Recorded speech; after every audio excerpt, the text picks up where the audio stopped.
Why is Mike Tyson's power so much more lethal than men twice his size?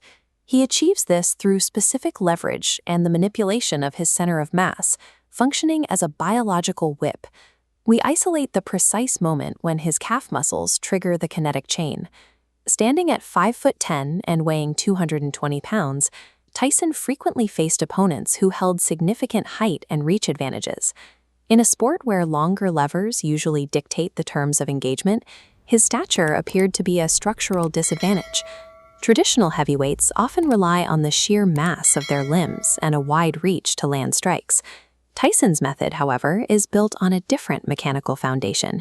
He utilizes the kinetic chain, an engineering principle where movement at one joint sequentially transfers and amplifies force to the next. His power is not the result of isolated muscle strength in his arms. It relies on the synchronization of this chain, ensuring that energy travels from the ground to the target without escaping through loose joints or poor timing. This deconstruction reveals an optimized biomechanical engine utilizing the laws of physics to generate force that overcomes the traditional limitations of his stature. We start at the floor. Punching power originates from Newton's third law, pushing against the canvas. The planted rear foot acts as an anchor, creating ground reaction force. This peak force can exceed 1,475 newtons, fueling the entire strike. He directs this force forward. By maintaining a slight bend in the knees, he converts a static stance into a spring-loaded catapult. This efficiency is governed by his center of mass and his base of support, the area between his feet. During the drive, he keeps his center of mass strictly over this base, channeling leg energy directly into rotation without tipping off balance. Many heavyweights lose power by leaning past their lead foot, breaking their structural alignment. This creates energy leaks, meaning force never fully reaches the fist. Without this grounded anchor, upper body strength is weakened. The legs are the engine of his power. Moving up the chain, energy enters the hips and torso. This region acts as a transmission, redirecting and amplifying the raw force from the legs. This is where linear ground force is converted into angular momentum. The X factor is the stretch-shortening cycle. During the eccentric loading phase, he pulls his shoulder back to pre-stretch the obliques. This loads the muscles like a torsion spring. Then comes the concentric contraction, the snapping release of stored energy. To achieve a maximum whip effect, a devastating hook requires spinal rotation between 45 and 75 degrees.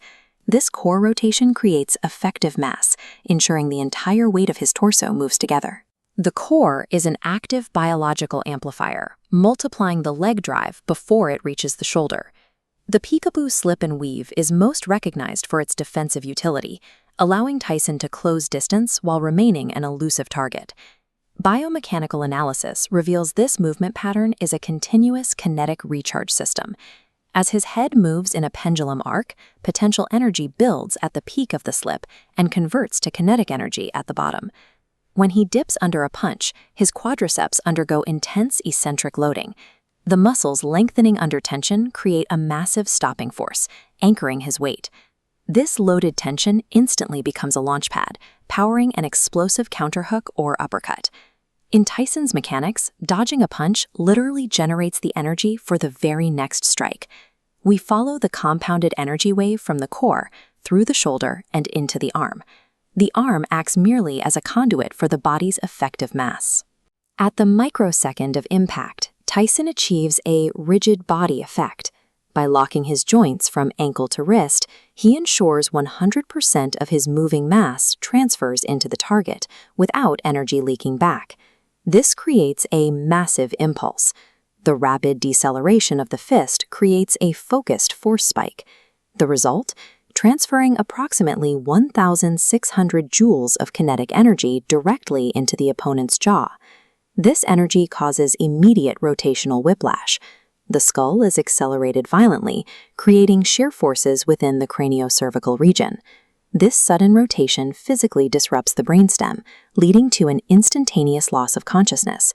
A Tyson knockout is the mathematical result of forcing the human brain to absorb a 220-pound body's momentum in a fraction of a second. When we compare Tyson's innate mechanics against modern heavyweight data, his structural efficiency stands out. This is most visible in the rate of force development, the ability to generate maximum force in the shortest possible time. Tyson's output spikes faster and higher than the modern baseline. Modern sports science confirms that explosive power results from the specific interaction between ground reaction forces and kinetic chain synchronization. Studies into progressive elastic stimuli show that these stretch-shortening cycle mechanics are the primary drivers of explosive punching power. To quantify the scale of this output, researchers have proposed the Tyson unit, equal to 1.6 kilojoules, to standardize the measurement of high-impact striking energy. Decades before wearable tech or AI motion capture, his body had already solved the physics equation for human striking. The numbers merely confirm what the canvas already knew. Dive deeper into the hidden secrets that shape our reality. Click the subscribe button, activate the bell, and see you in the next scientific investigation, only on Tembo Docs.